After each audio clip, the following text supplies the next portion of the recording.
नमस्कार. महाशिवरात्रीच्या पावन पर्वावर भद्रावती नगरी भक्तिमय वातावरणात न्हाऊन निघाली.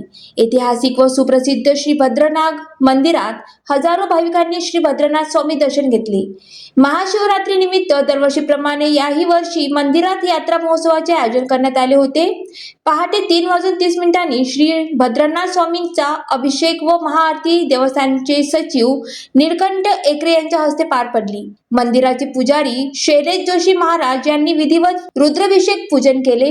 या प्रसंगी देवस्थानचे अध्यक्ष डॉक्टर रमेश मिलमिले, विश्वस्त प्रकाश पामपट्टीवार, उपाध्यक्ष योगेश पांडे, कोषाध्यक्ष मधुकर सहारे, सहसचिव राजेश पांडे यांच्यासह मान्यवर उपस्थित होते. यानंतर मंदिर भाविकांसाठी दर्शनासाठी खुले करण्यात आले आणि सकाळपासूनच दर्शनासाठी मोठी गर्दी उसळली. मंदिर प्रशासनाने आकर्षक विद्युत रोषणाईने मंदिर सजवले होते. तसेच विविध धार्मिक कार्यक्रमाचे आयोजन करण्यात आले. बाहेर गावाहून येणाऱ्या भाविकांची संख्या लक्षात घेता दर्शनासाठी सुरळीत व्यवस्था करण्यात आली होती. शहरात व मंदिर परिसरात चोख पोलीस बंदोबस्त ठेवण्यात आला होता. सायंकाळच्या सुमारास भाविकांच्या गर्दीत अधिक वाढ झाली. विविध सामाजिक संघटनांच्या तसेच महाराष्ट्र राज्य मराठी पत्रकार संघटना मुंबई शाखा भद्रावती यांच्या वतीने भाविकांसाठी फराळाची व्यवस्था करण्यात आली होती. जागृत देवस्थान म्हणून ओळख असलेल्या श्री भद्रनाग मंदिरात भाविकांची मनोकामना पूर्ण होते अशी श्रद्धा आहे. ज्वालादीप न्यूज करिता